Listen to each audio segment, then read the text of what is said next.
World War I, the Great War, a story of fire and shadows. In the early years of the 20th century, Europe was a continent on edge, powerful, proud, and increasingly paranoid. Nations marched confidently into the modern age, armed not just with industrial might, but with rivalries and ambitions that simmered just below the surface. A complex web of alliances stitched the major powers together in mutual suspicion.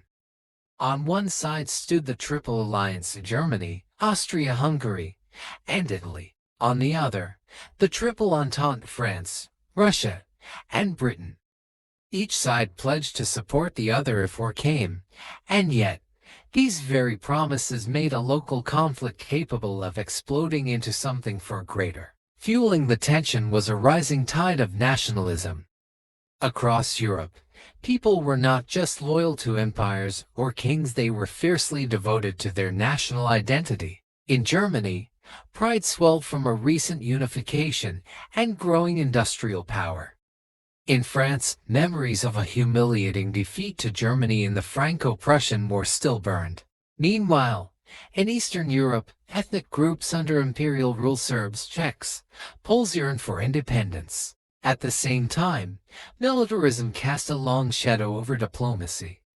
Governments poured resources into building massive armies and navies, believing that military strength would ensure peace or, if necessary, bring swift victory. The arms race, especially between Britain's Royal Navy and Germany's growing fleet, only increased the sense of looming conflict. Nowhere was this sense of instability more intense than in the Balkans, a region long known as the powder keg of Europe. The once mighty Ottoman Empire was crumbling, its territories in southeastern Europe being eyed hungrily by its neighbors and nationalists alike. Serbia emerged as a growing power, backed by Russia, while Austria-Hungary, fearing the rise of Slavic nationalism within its borders, sought to keep the region under control. It was only a matter of time before a spark would set it all ablaze. Chapter 1: The Spark Assassination in Sarajevo. On a warm summer morning, June 28, 1914, the city of Sarajevo buzzed with anticipation. Crowds lined the streets to catch a glimpse of Archduke Franz Ferdinand, heir to the Austro-Hungarian throne, as he and his wife, Sophie, made their way through the city in an open car. It was supposed to be a routine visit, a display of imperial presence in a restless corner of the empire. But lurking among the spectators was a 19-year-old Bosnian Serb named Gavrilo Princip, a member of the nationalist group known as the Black Hand. Like many young Slavs, Princip believed passionately in the cause of South Slavic independence, freedom from Austrian rule, and a unification with Serbia. Earlier that day, another conspirator had thrown a bomb at the Archduke's car, but it missed. Shaken but unhurt, Franz Ferdinand decided to continue with his visit. Ironically, as their driver took a wrong turn later that morning, the car stopped right in front of a stunned Princip, who happened to be standing outside a cafe. Seizing the moment, he pulled out a pistol and fired 2 shots. The Archduke and Sophie were killed instantly. The world held its breath. In Vienna, outrage and grief turned quickly to blame. Austria-Hungary, convinced that Serbia was behind the plot, issued a harsh ultimatum with demands meant to be impossible to accept. Serbia, under pressure from Russia, accepted most of the terms but rejected a few key points. It wasn't enough. On July 28, 1914, Austria-Hungary declared war on Serbia. Then, like a row of falling dominoes, the alliance system turned a regional conflict into a global crisis. Russia mobilized in defense of Serbia. Germany, Austria-Hungary's close ally, declared war on Russia and then, anticipating Russian support from France, declared war on France as well. When German troops invaded neutral Belgium to reach France, Britain entered the war to defend Belgian neutrality. Within a matter of days, Europe was at war. What had begun as a single act of violence in a remote city now engulfed the world. The spark had ignited the powder keg, and there was no turning back. Chapter 2: The guns of August war erupts. The summer of 1914 was one of confusion, parades, and mobilization. As diplomats scrambled and trains carried soldiers to front lines, the great powers of Europe marched toward what they believed would be a short, decisive war. Germany, caught between enemies on both sides, put its faith in a bold strategy, the Schlieffen Plan. Designed years earlier, the Schlieffen Plan aimed to avoid a two-front war by crushing France quickly, then turning east to face the slower mobilizing Russians. The plan called for German armies to sweep through neutral Belgium, bypass the heavily fortified French-German border, and encircle Paris in a massive flanking maneuver. It was precise, it was daring, and it would change the world. But Belgium wasn't just a shortcut. It was a neutral nation, guaranteed protection by international treaties. When Germany demanded passage, Belgium refused, and on August 4th, German troops invaded anyway.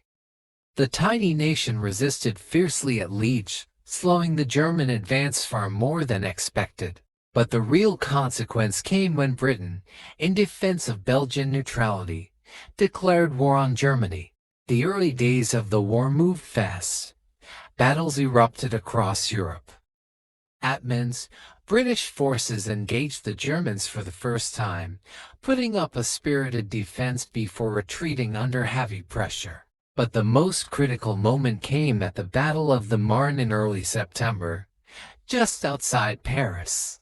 As German troops neared the French capital, French and British forces launched a desperate counterattack. Taxicabs were famously used to rush reinforcements to the front. In a stunning reversal, the Allies pushed the Germans back. The Schlieffen Plan failed. Germany would not win a quick victory. Both sides dug in, literally. By the end of 1914, a network of trenches stretched across Western Europe, from the North Sea to the Swiss border. The war had become something altogether different, a slow, grinding struggle fought from muddy ditches and fortified bunkers. Barbed wire, machine guns, and artillery ruled the battlefield. No man's land became a place of death. Charges ended in slaughter. Days were lost for inches gained. The war that was supposed to be over by Christmas had only just begun, and it had already changed everything. Chapter 3: Stalemate, the Western Front. After the failed hopes of a quick victory, Europe settled into a nightmare that no one had imagined. Along the Western Front, stretching hundreds of miles from the North Sea to the Alps, millions of soldiers huddled in trenches waiting, suffering, fighting, and dying. Life in the trenches was a brutal, miserable existence. Soldiers stood ankle-deep, sometimes waist-deep, in muddy, freezing water. Rats the size of cats scurried among the corpses. Lice infested uniforms and skin. Disease spread quickly.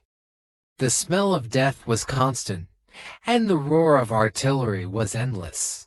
Men lived under the constant threat of sniper fire, gas attacks, and shell explosions. Poison gas, chlorine, then later mustard gas, added a new terror. It clung to the ground, seared lungs, and blinded eyes. Gas masks offered some protection, but often arrived too late. A quiet morning could turn into a hellscape in minutes, the air itself becoming a weapon. Machine guns and barbed wire made the traditional methods of warfare glorious. Cavalry charges and brave infantry rushes suicidal.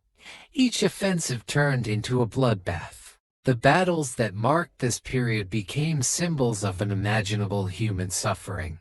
In 1916, the Germans launched a massive assault on the French fortress of Verdun. "Ils n'y passeront pas, they shall not pass," became the French rallying cry. For 10 grueling months, Verdun bled both armies dry. 700,000 casualties were counted, yet little ground was gained. At the Somme, the British launched their own massive attack to relieve Verdun. On the first day alone, nearly 60,000 British soldiers were killed or wounded, the bloodiest day in British military history. The battle raged for months, leaving over 1 million men dead or wounded, for a few miles of shattered earth. In 1917, the British tried again at Passchendaele, in Belgium. The fields turned to mud under relentless rain. Soldiers drowned in the muck. Horses and men vanished into the earth. Still, commanders pressed on, chasing minor gains at horrific costs. It wasn't just the body that broke, it was the mind. For the first time, doctors began to recognize the psychological scars of war. Men who once marched proudly to battle now shook uncontrollably, unable to speak or function. They called it shell shock, a name for the unseen wounds inflicted by constant bombardment, fear, and grief. The Western Front had become a slaughterhouse, devouring a generation. Victory seemed impossible, but retreat was unthinkable. So they stayed, year after year, trapped between duty, fear, and the endless churn of the guns. Chapter 4: The Global War Beyond Europe. Though the trenches of France and Belgium dominated headlines, World War I was never just a European conflict. It became a true global war, drawing soldiers and battles from the farthest corners of the world. In 1915, the Allies turned their eyes toward a new front. The Ottoman Empire, the sick man of Europe, had joined the Central Powers. British and French leaders believed a strike at the Ottoman heartland could knock them out of the war and open a supply route to Russia. The target, the Dardanelles Strait. What followed was the ill-fated Gallipoli campaign. Allied forces, including large contingents of Australian and New Zealand troops, the NZACs, landed on the rugged beaches of the Gallipoli Peninsula. They expected a swift victory. Instead, they met fierce resistance from Ottoman defenders led by a young commander named Mustafa Kemal, later known as Ataturk. The beaches turned into killing fields. The heat, disease, poor planning, and brutal combat turned Gallipoli into a disaster. After months of bloody stalemate, the Allies withdrew in defeat. It was a costly lesson. The war would not be won easily, anywhere. Beyond Gallipoli, the war reached deep into the empires that had once seemed distant from Europe's rivalries. Colonial troops were summoned to the front lines. Soldiers from India, Africa, Canada, Australia, and New Zealand fought and died in battles far from home. In Africa, fierce fighting erupted between colonial forces as Germany's African colonies like German East Africa became battlegrounds. In Asia, Japan, siding with the Allies, seized German outposts in China and the Pacific. The global war wasn't just on land, it raged across the seas. At sea, Britain's Royal Navy had long dominated, but Germany unleashed a deadly new weapon, the U-boat, the submarine. German U-boats prowled the Atlantic, sinking merchant ships and threatening the vital lifelines that kept Britain alive. Their campaign of unrestricted submarine warfare would eventually help draw the United States into the conflict. The most dramatic naval clash came at the Battle of Jutland in 1916, off the coast of Denmark. Here, the mighty British Grand Fleet and the German High Seas Fleet collided in a titanic struggle. The battle was chaotic and brutal, with both sides suffering heavy losses. Strategically, it ended in a stalemate, but the British maintained control of the seas, tightening the blockade that slowly strangled Germany's economy. By 1917, it was clear this was not a European war. It was a war where Indian soldiers fought in France, African troops battled in East Africa, Japanese ships seized Pacific islands, and submarines turned the Atlantic into a graveyard. The world was burning and no place was truly untouched. Chapter 5: Collapse of Empires, Revolution and Retreat. By 1917, the strain of war had pushed even the mightiest empires to the brink of collapse. Nowhere was this more apparent than in Russia. where the pressures of battlefield defeats, food shortages, and political discontent ignited a revolution that would change the world. For years, Russian soldiers had fought bravely, but poorly equipped and badly led. They had suffered catastrophic losses. At home, families starved while the Tsar's government appeared indifferent and incompetent.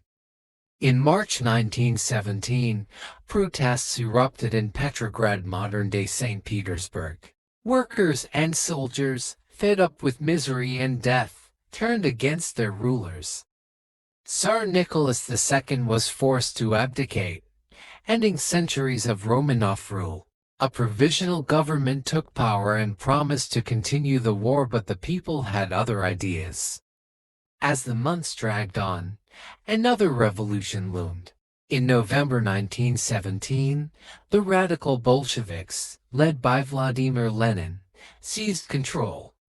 Lenin had one clear message: peace, land, and bread. True to his word, Lenin pulled Russia out of the war.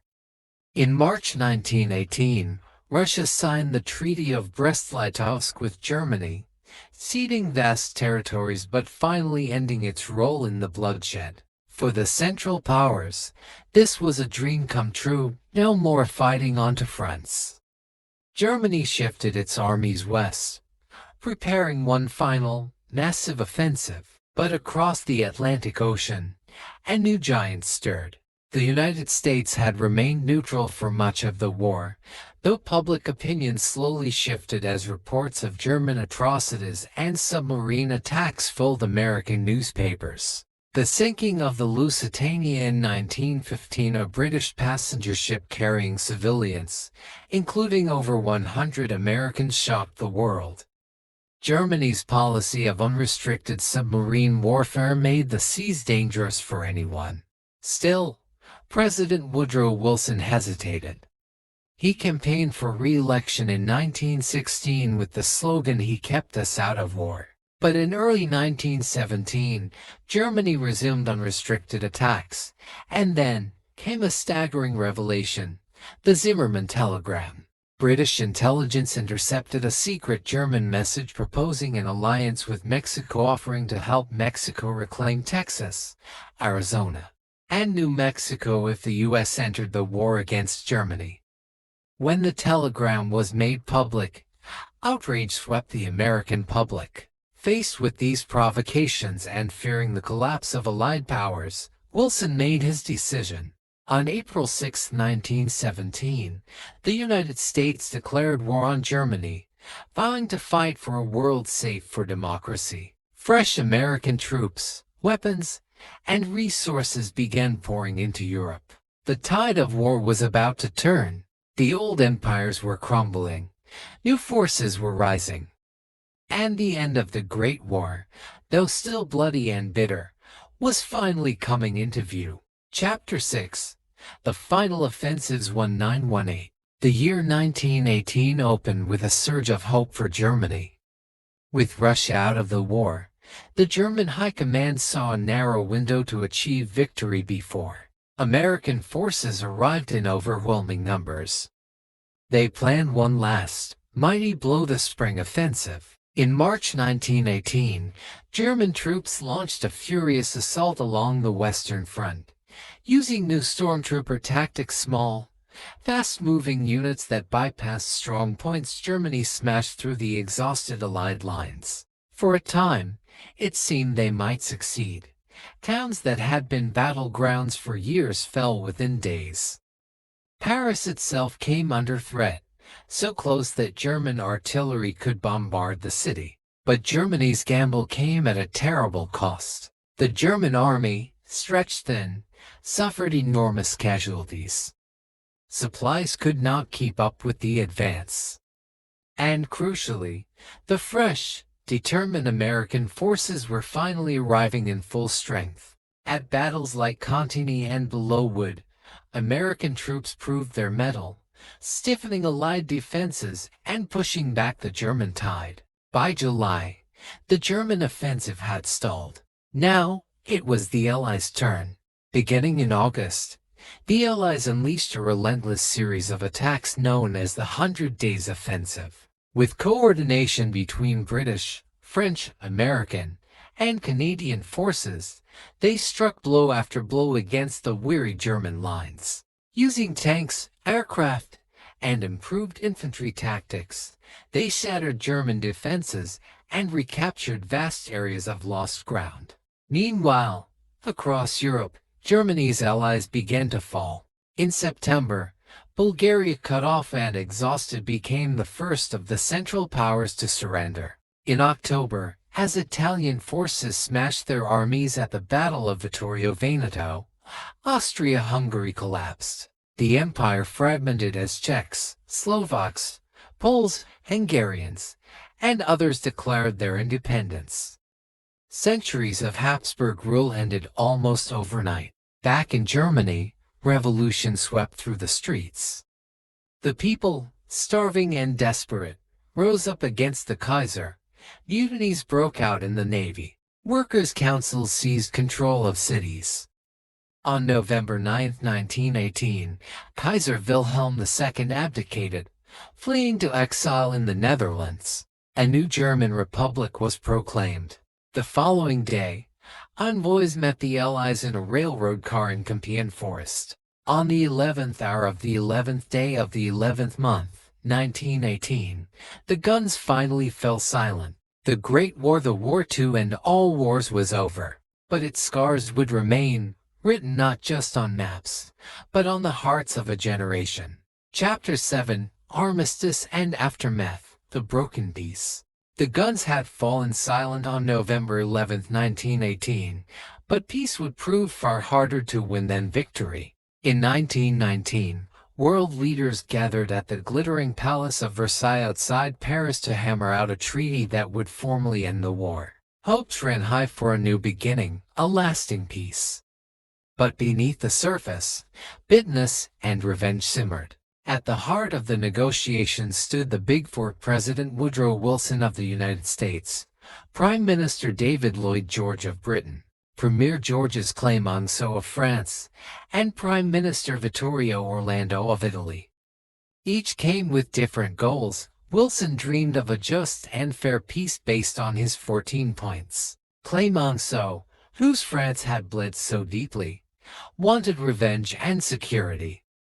Lloyd George sought to balance public anger with future stability. The result was the Treaty of Versailles, a document more about punishment than reconciliation.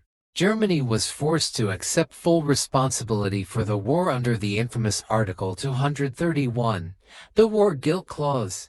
It had to pay crippling reparations, disarm, cede territory, and surrender its colonies. Its economy was shattered, its pride humiliated.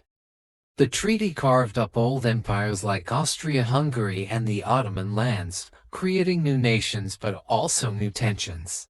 At the same time, Wilson's dream for a better world took form in the creation of the League of Nations, an international body meant to resolve conflicts without war. Yet the League was fatally flawed from the start. The United States, ironically, refused to join after the U.S. Senate rejected the treaty. Without America's weight behind it, the League was weak, toothless, and often ignored. Instead of a lasting peace, the Treaty of Versailles sowed the seeds of future disaster.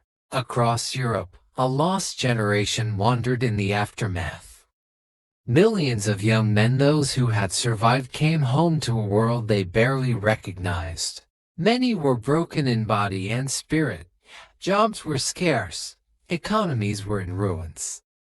Entire landscapes, from northern France to Belgium, were blasted wastelands.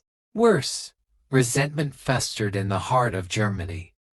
Humiliation, economic hardship, and political chaos created the perfect breeding ground for extremist ideologies. The embers of anger would, in time, reignite into a second, even more devastating war. Epilogue: the echoes of the Great War. The Great War left scars deeper than trenches.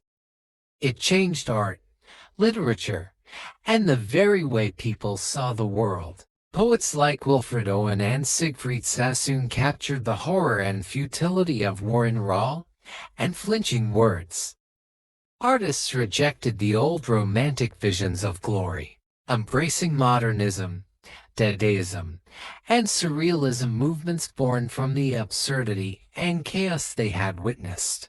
Books like All Quiet on the Western Front by Eric Maria Remarque told the story from the perspective of the ordinary soldier, disillusioned, broken, longing for peace. Monuments and graveyards sprouted across Europe, endless rows of white crosses, silent witnesses to the price of human pride. World War I reshaped the 20th century in profound ways. It toppled empires, redrew borders, and unleashed political forces like communism and fascism. It changed warfare forever, setting the stage for even deadlier conflicts. Above all, it shattered illusions. The world that marched so confidently into 1914 never returned.